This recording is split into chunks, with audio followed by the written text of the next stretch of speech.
Kinshasa ezali kolela se kolela mikolo nyonso soki otamboli na bawenze ya ville province ya Kinshasa okomona ete biloko ezali komata se komata ndakisa saki ya makala o ezalaki na 30 000 francs lelo ekomi na 40 zwa même 45 000 francs ozwi kote ya bandunda mpiku moko ekondi makasi oyo ya 500 ekomi na 1000 francs ozwi lisusu kote ya mpiodi morso moko na 1500 voire même 2000 francs saki ya loso saki ya sukali to pe saki ya semoule ezali komata mikolo na mikolo savon kutu koloba te o ezalaki na 300 francs et matiti na 600 francs na moko soki okei na bidon d'huile ya 5 litres ekomi na 18 000 alors que ezalaki na 16 000 francs tala lokola soso oyo ezalaki na 4 000 voire même 3 000 francs lelo ekomi na 7 000 francs na moko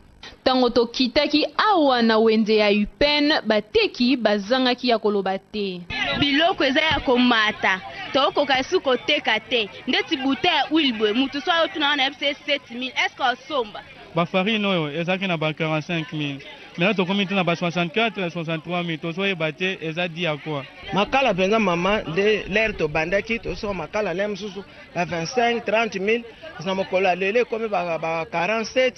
l'air kozwa porteur komi lemso ba 49 yango wana toyebise bakonsoki bazala mawana biso bakitsela biso na essence po essence yango ekitsaka transport ngana sengi bakonza mboka batalela biso makambo oyo kolia nani mutu ezalaka malamu na mboka soto oyo na braza eza 1000 soki franc sefa toyokaka